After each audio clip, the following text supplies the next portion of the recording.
is up? Hello, beautiful. How are you? Miss Amber. Hello, everybody. Howdy, howdy. Welcome I've to this missed edition. y'all. I know, we missed you too. Welcome to this edition of the A-Team with RC. How you ladies doing? Good? Good. Another day, another dollar. Yeah. Try to figure out what the hell was going on with this draft. I know. Yeah, right? It was a little crazy, right? The draft was crazy. So we have our special guest is waiting for us backstage. So, RC, did you kind of want to tell us a little bit about Mr. Trey there? Sure. Okay. So I'm a firm believer that everything happens for a reason. And I just want to give a little bit of an intro to Trey. So on Facebook, I was scrolling and this ad popped up for golf lessons. And so my daughter had mentioned that she kind of wanted to do some golf. I was like, well, let me contact them. So I contacted them. We made some messages. Hey, are you available to talk? Okay, fine. So then Trey called and he was giving me some information about private lessons. And they also have like some workout stuff. And I asked him, I go, do you play golf? And he said, no, ma'am, I don't. He goes, I play football. So of course I get excited, right? Football is like, woo! And he's like, yeah, I'm trying to try out for the UFL. And then all of a sudden, I the stars were aligned. I was like, this was meant for me because have I ever seen another ad for that a golf lesson on Facebook. So we started chit chatting. My daughter actually went in. She has an appointment tomorrow to start golf lessons. And I was like, I want to do whatever I can to help promote you. And I feel like this is a journey that maybe we can all go on together to fulfill his dream. And I've talked about that before because I've been doing this for almost 4, 5, 6 years, different leagues, but it's all the same dream. Right. And so there's all these players who give up and sacrifice so much, not only them, but their families, their moms, their dads, brothers and sisters. And if we could be a part of that dream, if we could be a part of that promotion or promoting or giving that support, then that's what I want to do. And so it just was the stars were aligned. And yesterday, I think it was, I went to where he works out and I did a little video, and I'm just really trying to promote Trey and his journey to the UFL. And I wanted to see if y'all would join me. Yeah, and if you have not seen that video, you can definitely check that out. RC posted it, and it's on the Fuel page, too. So Yes. Definitely check it out because that run, him running. That was sick, right? What? That was sick. Yep. So go ahead and introduce his name and everything. I'll bring him on. Okay, so the A-Team with RC is very happy and proud to introduce Tracie Kingsland to the podcast. Hello, Trey. How are you doing? Hi, Trey. Good. How are you? I'm good. So you know me, I'm RC, and then we have Amanda, if you want to wave so he knows who you are, and then we have Amber. How you doing? And so just to give you a little bit of history, so we started podcasting a couple of months ago, and we all live in different parts of the U.S. Amanda lives in St. Louis, Amber lives in Houston, and I live in San Antonio.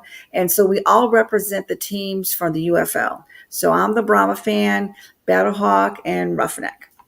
And so when I talked to you and you mentioned that you were excited and willing to try out for the UFL, it just felt to me that the stars were aligned, right? Because how do we go from trying out for golf lessons to seeing what I can do to help you? So here we are on a podcast talking about you and your journey to try out for the UFL.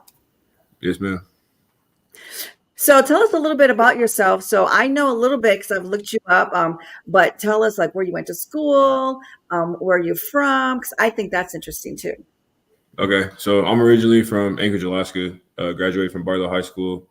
Then I've been to a couple colleges. So I went to the University of Dubuque for my freshman year. Had to sit out for an injury. Then I went the junior college route. When I came out of junior college, it was COVID. So I had some offers, but some was kind of complicated. Ended up at Midland University because my defensive back coach, he went to my high school. ended up playing in the NFL for 8 years. So it was just a good fit for me. And so I ended up going there, tore my ACL my first year there, finished up my undergrad, and then I had 2 years left. So I played those last 2 years, got my master's, was all conference first team, academic All-American, things like that. Got the chance to go to Nebraska's Pro Day. I thought I performed well enough to get a tryout or something. Didn't work out like that. So here I am. Okay. All right. So tell us a little bit of history about Zach Brown, because I think you had mentioned that you were coached under him, and he also is from Alaska. Is that accurate? Yeah. So Zach Bowman was my defensive backs coach when I was at Midland University. So he went to the University of Nebraska, but he also went to my high school. So he went junior college in New Mexico. Then he went to the University of Nebraska, ended up going drafted 5th round or something like that. I was like a special teams ace in the NFL for about 8 years. He ended up back in Nebraska because that's where he raised his family. And so he ended up at Midland University. So when I was in junior college, he texted me one morning, and he's a legend back home. So when he texted my phone, I was like, wow, this is crazy. And so he stayed in contact with me even when I initially didn't go to Midland. And it just seemed like a good fit. I was in search for a mentor where I was in life. And so he provided that opportunity for me. And so I'm forever grateful for it. That's amazing. Awesome. We have this question for you. What position do you play, Trey? So I played cornerback, safety, and nickel when I was in college. Nice. Yeah, that's awesome. That's awesome. And I know I've seen your ACL. Tell us a little bit about what it took for you to get that stamina back up. Like what you've been doing to kind of revive that again. So it was about 2-3 years ago now. But when it happened, so it was literally in my first ever college start that I ever had. I was playing very good. Conversation after the game were like, oh yeah, you would have started for the rest of the season if you didn't tear your ACL. Just a fluke accident. There was a play that happened earlier in the game where I tweaked my knee, but I caught a calf cramp, so I thought it was pretty much nothing. Went out there, tried to cut to make a tackle, and my whole knee was out. So I ended up tearing my ACL, my medial and lateral meniscus. For me, it wasn't – some people think that ACL recovery is the worst thing ever. Mentally, it was pretty tough on me. However, the physical part wasn't really that much for me. I ended up getting out of physical therapy 4 months after. I tore my ACL in October. I was cleared for spring ball. I didn't do spring ball, obviously, but I was cleared to do spring ball. Came back my junior year. That was probably my best year I had in college. Team-wise, statistics-wise, it was obviously my senior year. But, I mean, the ACL injury for me, it just taught me to be resilient. Physicality and stuff like that, recovering from things like that. I mean, I like working out. I like challenges and stuff like that. So it didn't really bother me too much in that aspect. But mentally, it took a toll on me. But it made me better for it. Obviously, in situations like this where you want to get into the NFL and it doesn't happen. I mean, you watch the UFL draft today and they're drafting a whole bunch of dudes that are already on NFL contracts and you're confused. But when you go through stuff like that, things like this are just it's just another obstacle in the way. And so facing something like that, it just prepared me for times like this because nothing really rattles me too much. Right. Go ahead, RC. I cut you off earlier. Go ahead. Oh, no. I was just going to say, I know on some of the articles that I read, you go by Trey and then there's LaTraviaus. So tell me which name do you prefer and how did you go from LaTraviaus to Trey?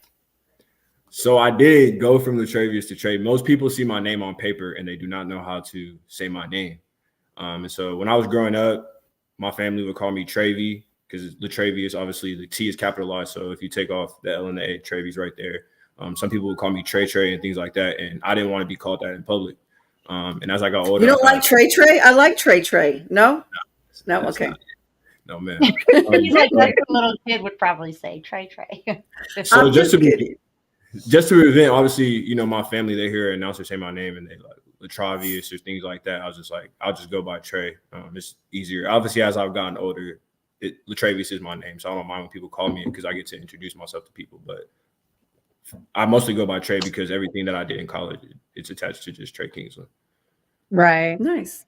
So tell us a little bit about your workout regimen now. We obviously saw you in the gym the other day, doing different things.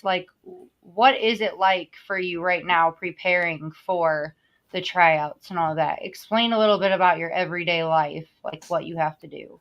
So my everyday life. So this is funny because this is how I got connected with Miss Rebecca. So I actually have been with my trainer for about 4 years. So my family relocated to San Antonio during COVID.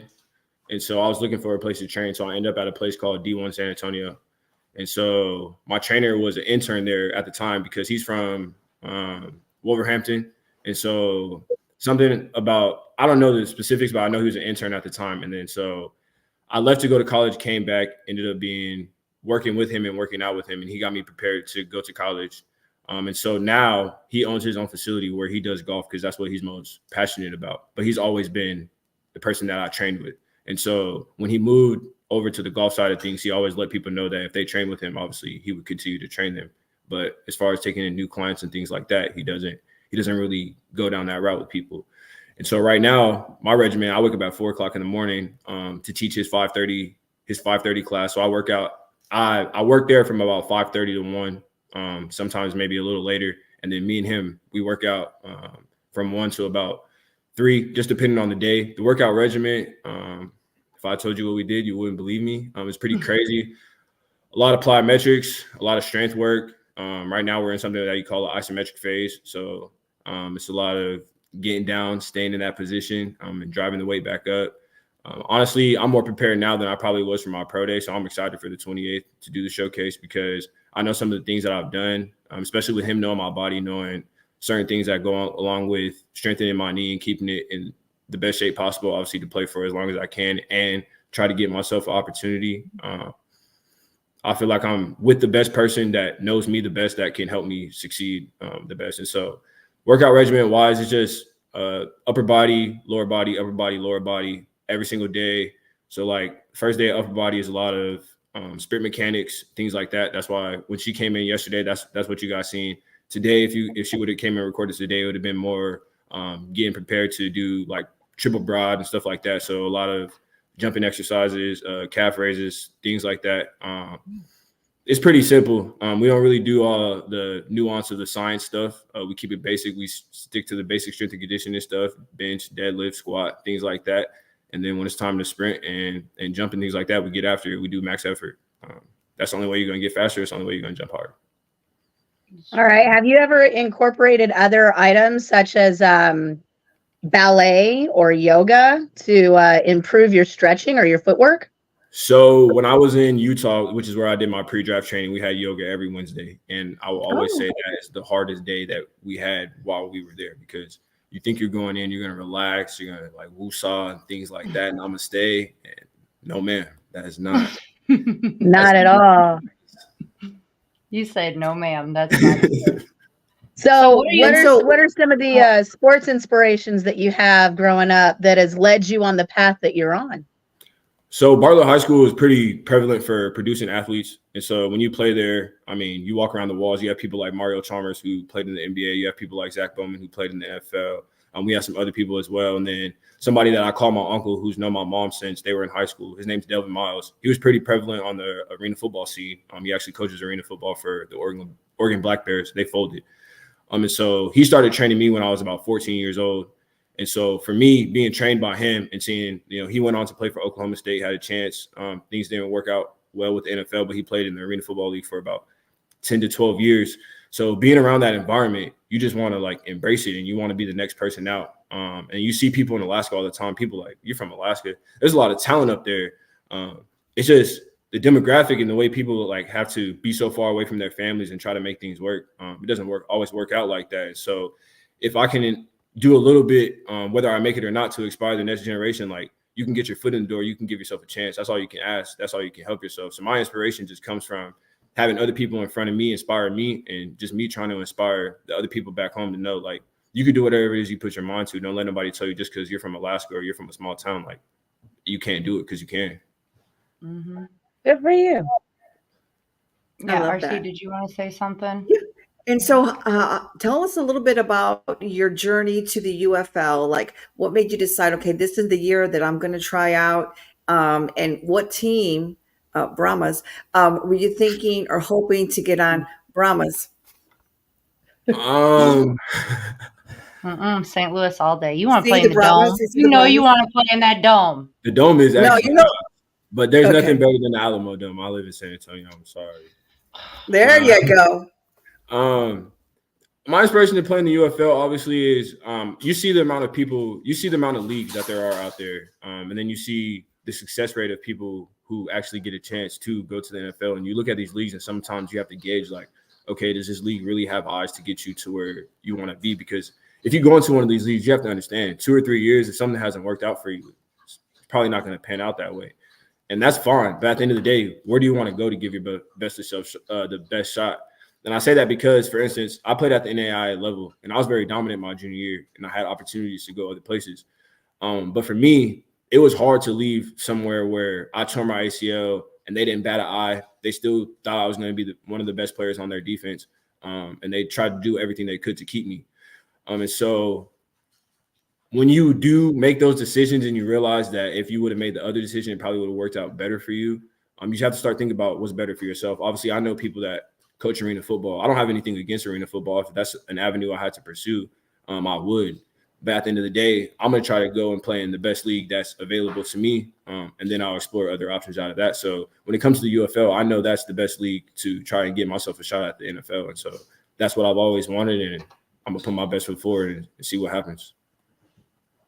What would you expect from And on the the UFL 28th, where too? is the tryout? Oh, go ahead, Sorry. RC. You're fine. Go ahead. So do you want me to answer what would I expect to the UFL first? On the 28th, going to try out. RC. Okay. The trials in Houston. So there's a UFL showcase. They're all over. But the one on the 28th is in Houston. That's where Miss Amber is. Yes. I'm just saying, you'll run into me, you'll run into my husband, you'll run into Rig Rocker. We're a couple of super fans. So if you haven't heard of the Predator couple, get ready. You're going to meet them soon. I got you. Oh, we got a comment right here. Bring him to the St. Louis Dome. Trey looks like blue might be a good color. Oh, yeah, you're right. Blue coupled with red and white. It'll be a navy blue. Yeah. Blue is actually my favorite color. What is? Blue. It's blue. Blue is a favorite color. See, I'm telling you. I mean, at the end of the day. It's not yellow? No, ma'am. I'm so sorry. No, you're fine. Nothing says awesome like a Roughneck fan. I'm just going to go ahead and throw that out there. So my question to you was like, what is your expectations, for the UFL as a player? What are you wanting as a player other than obviously your dream to go to the NFL, right? Yes, ma'am. What is it for you that you're wanting to get out of this league? I mean, first and foremost, I think if I made the UFL, I probably would be the first person from Alaska to make the UFL. So that would be something that I would be very proud of.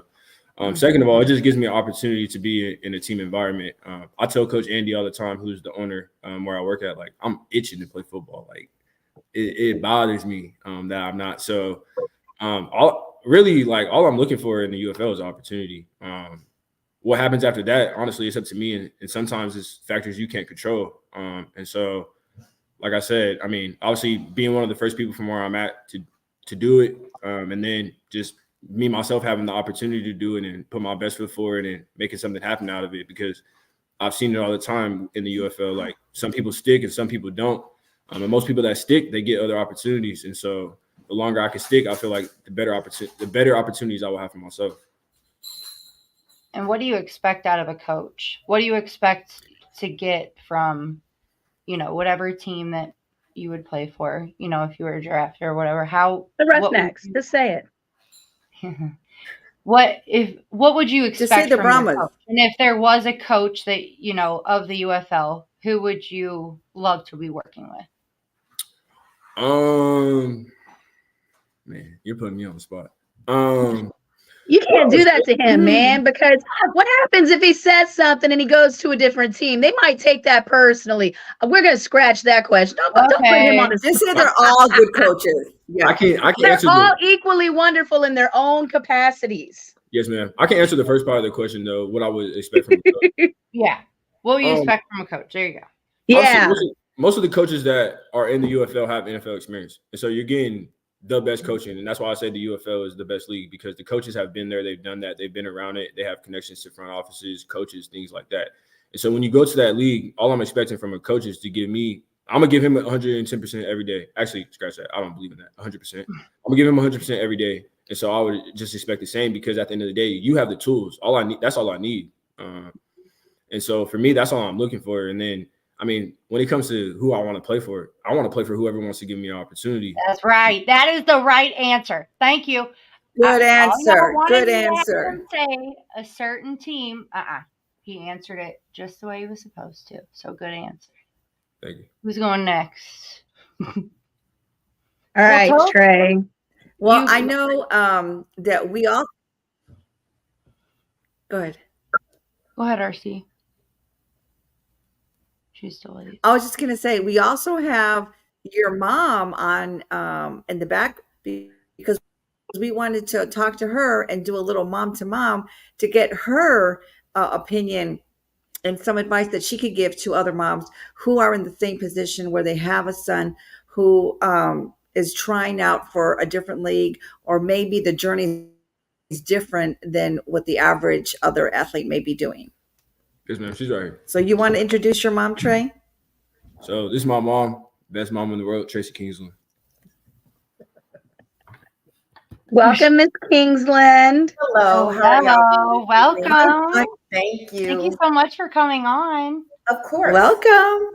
Thank you. Yeah. So, Miss Kingsland, Yes. what do you feed this young man? He feeds himself now. Yeah. But You'd be cooking all day, huh? ask him. I cooked till he moved out when he was 18. But since he's been back from college, you know, he's been on his own, going to college, this, that, and the other. So he's had to fix his own meal, do meal prep or what have you. So he's come back here and he's still continuing to do the same thing. I just make sure he has the food available. There you go. Go ahead, RC.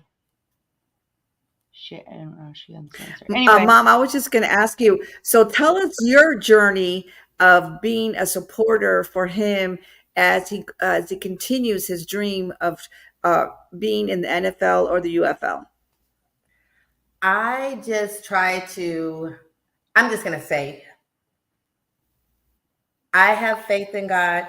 I continue to impress that upon him, and he uses the same faith, prayers, everything is what I encourage him. And I think I made a post earlier. I just continue to pray that God will give him the desires of his heart. And I have prayed that, I don't know, forever. Also that he can do all things through Christ. So that is what we have stood by. That is what we continue to stand by, because I know that's where everything comes from. Mm-hmm. Nice. Now, Trey, do you have siblings? I do. No, I'm just joking. I do. So he does. I have. It's funny. My mom's getting married in August, and so Congratulations! Congratulations! Yes. From my dad, I have two sisters. I have an older sister and I have a younger sister. And then from my bonus dad, I have also two sisters. So I made a joke the other day in the house that I can't escape having sisters, and nobody wants to give me no brothers. You're stuck with the sisters, huh? That's amazing, because they'll teach you. They'll teach you for sure. But at the end of the day, though, nephew, though, that he was raised closely with. So I say those are my two boys. So there you go. I mean, at the end of the day, you do have to have a squad. So tell us a little bit about your squad. Who's there in your corner when mom's not looking and the sisters are keeping a distance? Who you got with you? I have a lot of people in my corner. I was raised knowing that it takes a village. And so, for instance, the person I train with, he's the best support I could ever have. Melissa Peely, she's probably watching, best support I could ever have. Love that girl. My auntie, my grandma, my grandpa. I have so many people in my corner. I probably have people in my corner I don't even know. And so for me, my dad, my uncle, my grandpa. My grandpa's probably the biggest you ask my mom about obviously what she tries to instill in me, and my grandpa always told me favor ain't fair. And so sometimes when you just show up and you do the work, things like that will change your life. And so I have the best people around me, honestly. My squad is deep. And so, yeah. That's good to hear, man. That's good to hear. So if I can call you mom, okay, for just a minute, what was it like for you as a mom with him growing up and having this passion for football and then actually seeing it happen in front of you, in the good and the bad and all that? What was it like for you as a parent, just seeing that?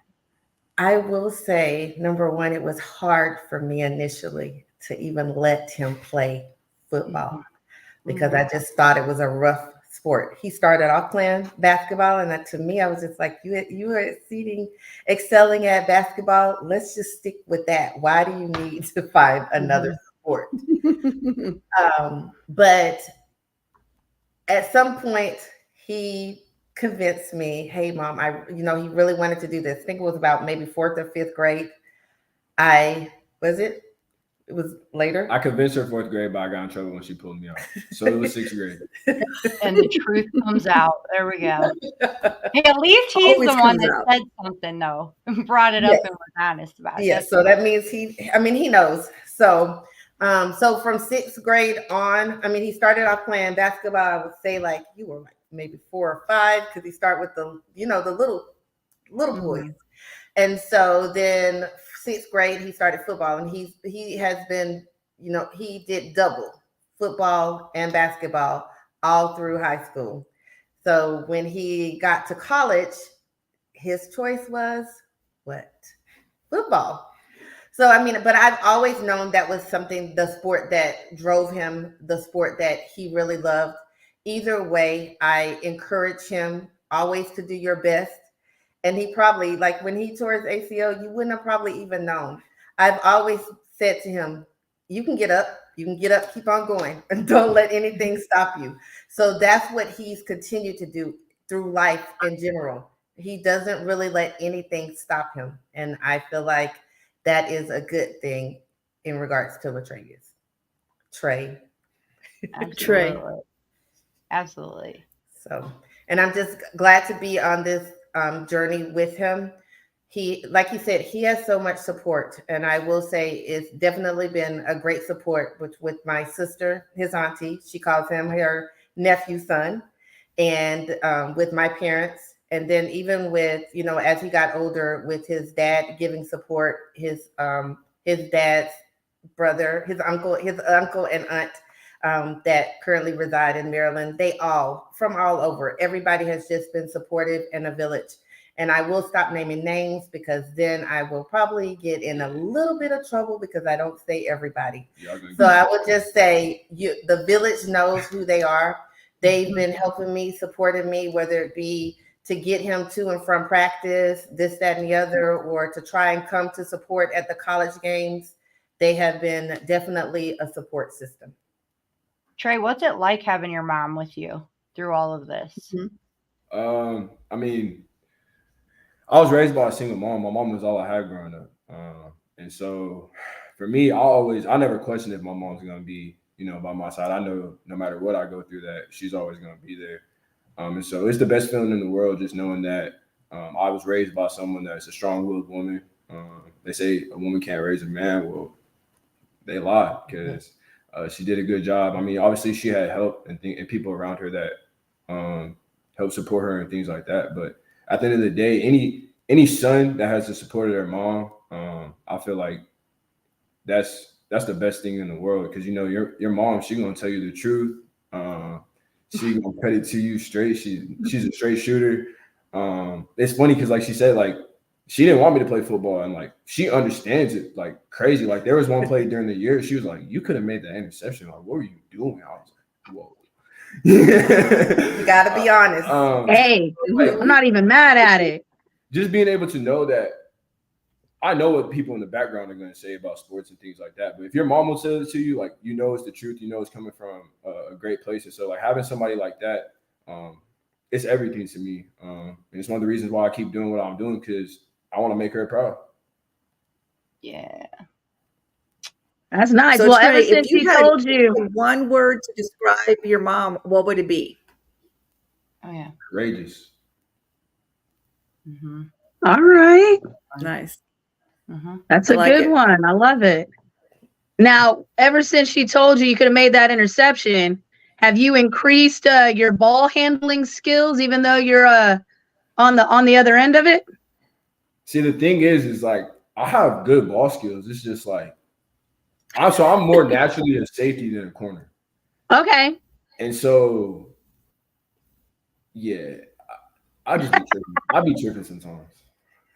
That's all right.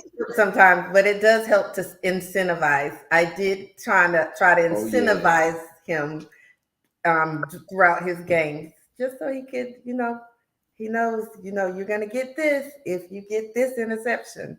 You're gonna get this if you make this touchdown. Because in high There school, you go.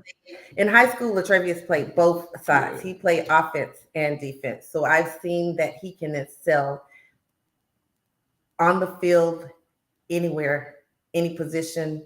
You give it to him, he's going to do his best at it regardless. Utility player. Nice. Yes, ma'am. So I played running back, wide receiver, kick return, punt return in high school. At Midland, I played cornerback, nickel, safety. They put me in that wide receiver one play. They pitched the ball to me. I got about 15 yards. And my DC was like, yeah, you guys are not giving him the ball no more because you guys are not taking him away from him. And then I played a little bit of kick returner as well. Nice. Okay. So if there's one person, Trey, that you would say was You're your very versatile. inspiration Yes. with football that instilled it in you the most, who would that be? Like, I didn't hear the first part of the question. So who would you say in your life with playing football, right, that has been your idol, that has pushed you to want to play the game of football? I wouldn't say anyone is my idol. But I would say in terms of someone who pushed me to play football and helped me be my best. He's not my blood brother. His name is Jerome Afe. So he played with me in high school. He also played with me when I went to junior college. We grew up around each other. Our families are really close. And so we just challenge each other. We lived together when we were in junior college. We struggled together and things like that. And we realized like this might be our only way out. And so just being around a person like that who excels, and he's been excelling since he was in the 6th grade. Like I was not good at football when I first started playing football. And he lets me know about it all the time. Oh no. And so just having somebody like that, that you can look up to, that's your peer. I feel like that's the biggest inspiration that you can have, because it's somebody that's standing right beside you. And it's like, if I don't excel and I don't do the things that I need to do, like this person might get what I want. And if we want the same things and we go at it equally, we might both end up in a great place. And so having him and being able to play with him and just being able to go to college with him, because a lot of people don't get to do that, that was great for me. And so I feel like that's somebody that I looked up to, just because he had the natural abilities. I mean, 6'4", 270, like, man, I wish God blessed me with that. But just being around him, he inspired me a lot. Even to this day, he still motivates me. He's still telling me like, bro, don't give up. It don't matter what nobody say about you. They're going to always have something to say. Just keep doing what you're doing because they're not where you at. And so that's somebody that inspired me. I wouldn't say I had an idol that was my inspiration. Obviously, especially not being around football and not knowing too much about football. When I first started playing football, it came so naturally to me. So I wasn't really somebody that like looked up people and things like that. Now, I will say there's this guy from Alaska. His name is Amu. He went to Service High School. Now his highlights are ridiculous. And when I did start playing running back, and I wanted to start getting offers my senior year, I definitely went on YouTube and looked him up because, yeah, he's like that. Wow. I don't want to hog up all the questions. You ladies have any questions? Well, I'm sitting here going, when he's big and famous, is he going to remember us and come back for another interview? I know.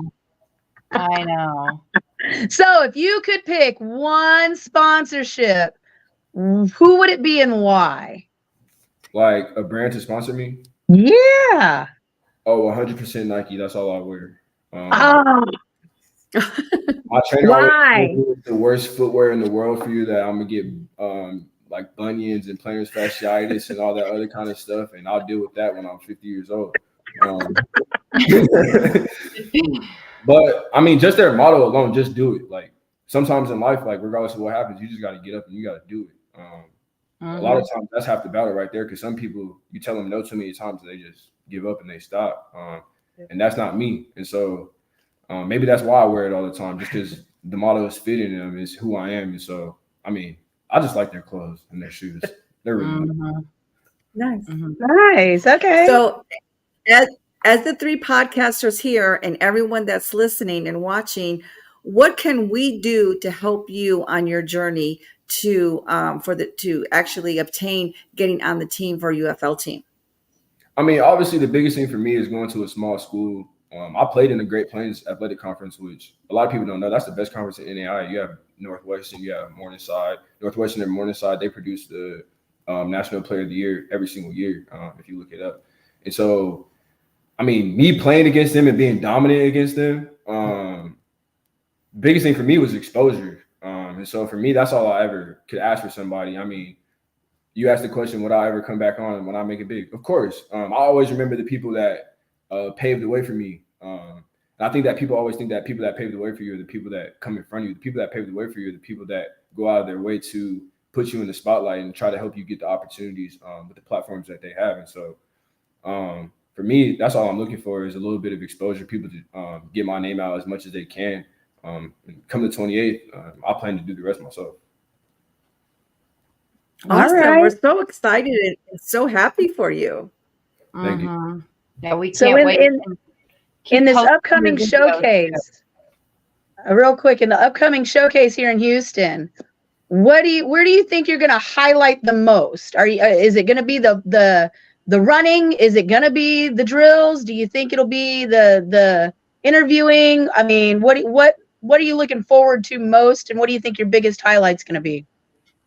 Me myself, I'm interested to see what I run, just because I feel like I done put some speed on that. Are we placing bets? Nah, none of that.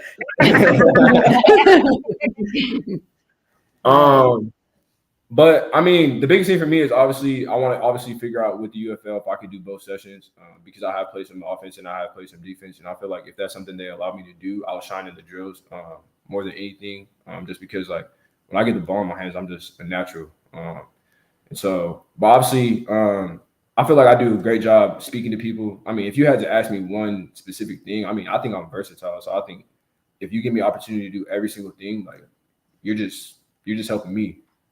Nice. Mm-hmm. Mom, what are you looking forward to with him trying out? Where do you stand with it all? I know you're just going to be supportive, of course, as you should be, but what is it that you are excited for him with going through this journey? I think I'm just excited for his determination, his confidence in himself, because you have to know yourself and know what you're able to do in order to be able to perform. That's what I always say and have always thought. And I'm just looking forward for an opportunity for him, for what he has stated, and he's written down little notes to me over the years. Mom, this is where I'm going to be. This is what's going to happen. I am just looking for that to come into fruition. So he's been patient, and patience pays off in the end. Sure does. Yes. I'm the poster child of patience, I must say.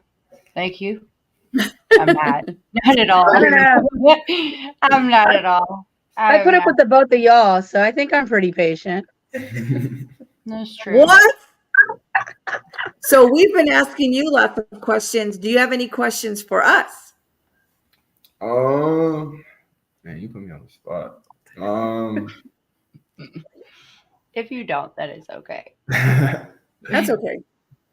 Obviously, just I just want to thank you guys, obviously, for the opportunity, because I mean, I don't take it lightly. Anytime somebody wants to sit down and talk to you and highlight you, I mean, you should always take that opportunity. You should always be thankful to the people that give you that opportunity.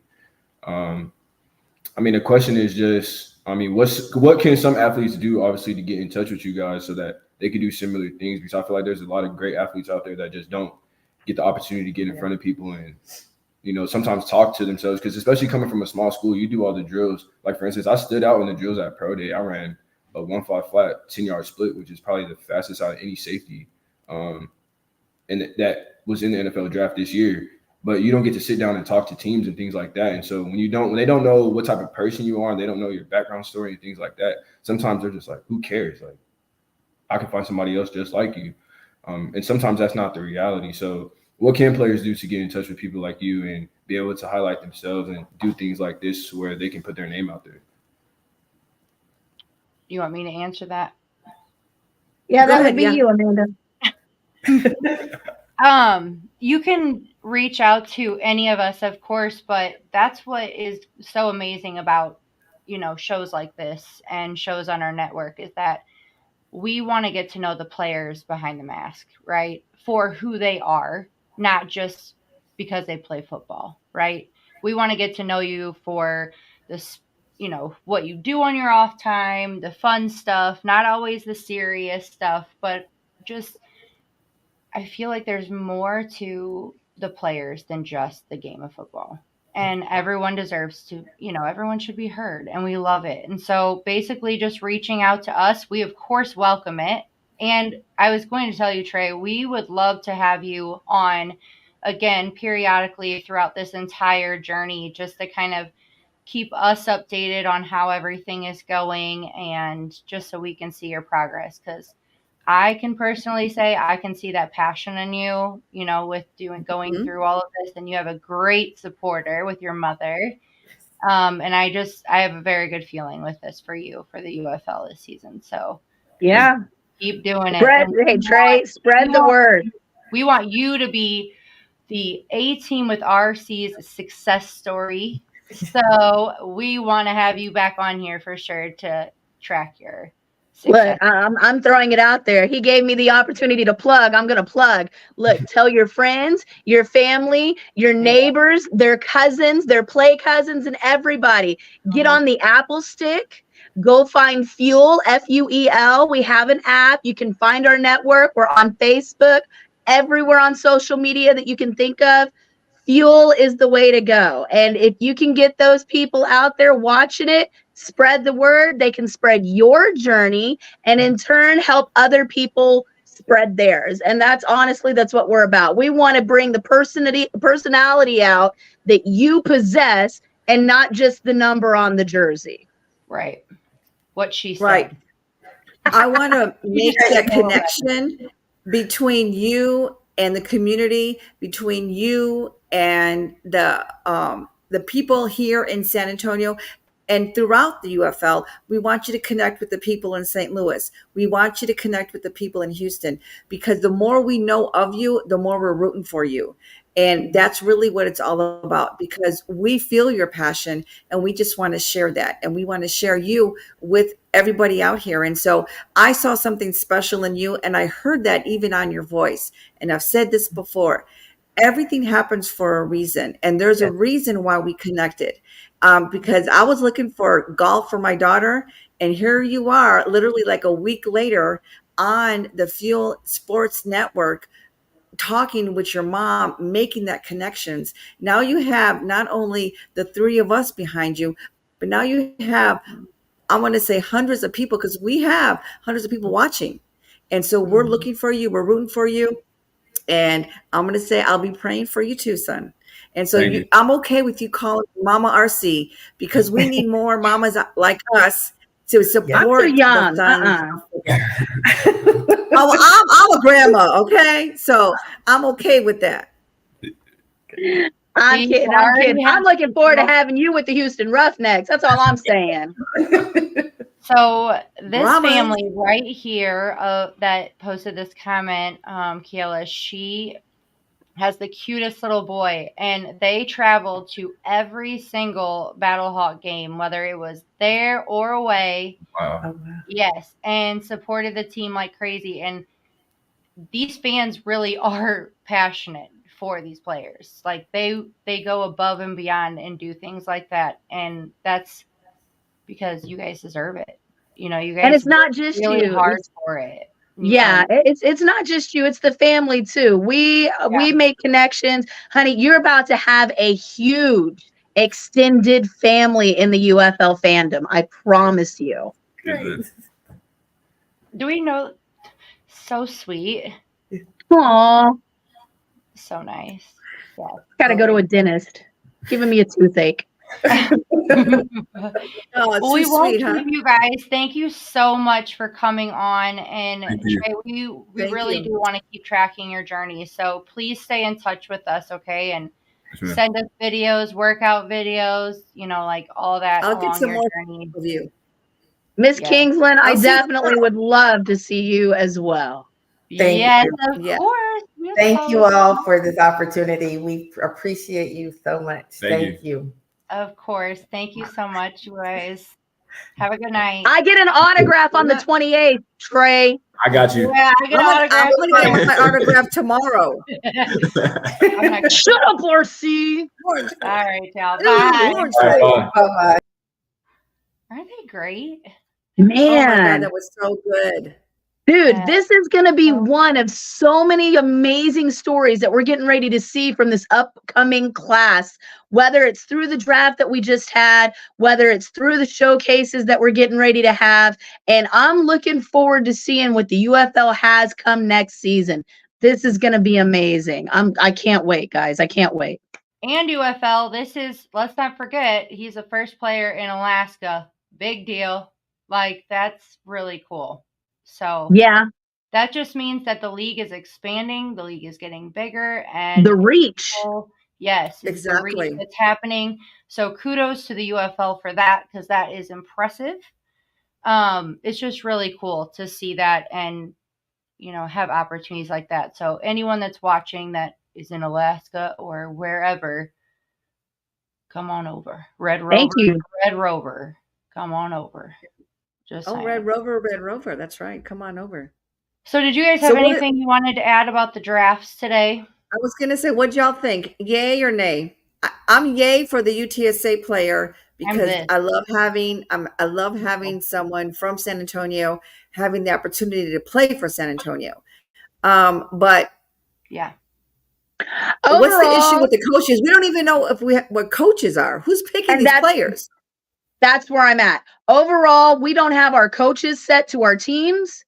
And how do we know that our coaches are getting the players that work best with them for their vision as a coach? I don't understand why we don't have a coach announcement before the draft. And honestly, I don't understand why Roughnecks, you did not pick a QB. Well, I will tell you this about the coaches. I do know that Coach Beck was at his, and I do know that Barlow was at his. So yeah, there's some, but you're right. It's still a toss-up. That should be evident. Yeah. Mediocre at best. I'm sorry to say it, but mediocre at best. The fact that the coaches are not assigned to a team, we don't know what style we're going to be thrown at us. I mean, come on. Wade could be going to St. Louis for all you know. Yeah. It's like putting the cart before the horse. How do you pick the players without even knowing the coaching style? That doesn't make any sense to me. Yeah. And I'm also curious about, are any of these OCs or DCs going to be moving up into a head coach position? I mean, AJ, he might be given that opportunity, but I see him staying where he's at. Honestly, I think he likes where he's at. I don't know. It's a toss up, and to not have that information before the players are being selected, and I have the draft, but the showcase also, we need to know what the coaching and what that staff is. Where's the head of this Viper? I mean, I'm trying to plug some expansion possibilities here. Where's the head of this Viper at if, all we're seeing is the snake and not the head? Right. True. Well, I did see this today. Yes. Cody, running back Missouri, could be a special player for the Battlehawks if he takes over the reins. I do know the Battlehawks did get a QB today, but we got a couple of tight ends. Yeah, okay. See, we need a defense. Like, we need something. I don't know. I just feel like, why keep everything hush hush right now? That's my only thing. Right. Like, I just don't understand it. Because the sooner we know this information, the more comfortable we as fans and will be watching the game. Like, well, it's not even like to know who my QB is. It's not even about being comfortable though. It's about, for me, it's about, look, guys, before y'all merged, there was transparency. Right. And we're not seeing that right now. Right. So if that was feedback that I could give to the higher ups, let's look at the transparency. I understand that there's some behind the scenes stuff that doesn't get said and that there's a method behind the madness, so to speak. But when it comes down to it, you know, UFL was one of them. That was the main reason I went with XFL and UFL, was because of the transparency, the access to the players, the ability to be able to see more than what you got with other leagues. But also when the Moose Johnson came out and said, for this year, their main focus is the fans, growing the fan base. Well, this is the first step that you take by growing that fan base, is by letting everyone know who really, like, I know that there are reasons why, right? Because the NFL still, and that's my question. Can the NFL still take these people? Like, can they still, the ones that weren't? So that's probably why they've not come out and said a lot of the people that would be returning is on contracts. Yeah. NDAs, that kind of stuff that's the behind the scenes kind of stuff that I'm looking at, that I think is kind of hindering the transparency factor. Right. And when you don't communicate, it opens itself up to not being, you look almost like you're hiding something. And that's what I don't want. We have so many naysayers already. What we need is transparency. We need communication. Communication is key, not trying to hide behind something, because then it looks suspect. That's all I got to say. But I do want to say congratulations to Joshua from the UTSA Cephas. He was picked up as wide receiver. So kudos to you and kudos to UTSA. Yeah, that lack of communication also opens up speculation. You know, when the comms decrease, the conspiracies tend to increase. And I mean, you know, I understand that we're speaking football. And with that being said, we lost an amazing player from the Texans over the weekend, Mr. Jacoby Jones. Yes. Who was involved in a horrible accident. And so hearts and prayers and thoughts are out to his friends, his family, the Houston Texans organization, the NFL as a whole. And just, you know, want to leave it at that. So. Absolutely. Absolutely. It's really prayers going out to them for sure. Absolutely. Well, ladies, do we have anything else? Otherwise, we are going to wrap up this edition of the A-Team with RC this week. I'm going to do my best to get to that showcase and hopefully be able to give y'all some live streams from there. I'm going to be working with our production to possibly set that up from different points of view and maybe get a couple of extra camera guys out there, so to speak, you know, and for sure. Trying to get that out, you know, and who knows, maybe we might even be starting a documentary here with Mr. Trey and his mom, and possibly get, you know, from the beginning to where you're at and be able to utilize that. So, I mean, I've got some ideas brewing here. As far as I'm concerned, draft needs to improve. Marketing needs to be started yesterday. Transparency needs to be increased. And if there's anything that we can do to help the UFL, I hope you're paying attention out there. Please, please, please leverage us. We are your fans. We're doing this without any benefit other than to be a part of something that started from the ground up that we know is going to go out there and go places. And please leverage us, use us, take it and run with it. Get our ideas, get our thoughts. Make it happen, Captain. That's Not the right. obvious one. He's good, but not that good. I love Captain All right, Obvious. y'all. That will wrap up this edition of the A-Team with RC. We will see y'all next week. Tune in right after this for the X-Fan Show with Spurge and Arlington A-Train Lane. Thank you so much, everybody. Have a great night, and we will see y'all next week. Thank you again. Love y'all. Love y'all. Thank you. Thank you to our special guest. We love you, Trey, already.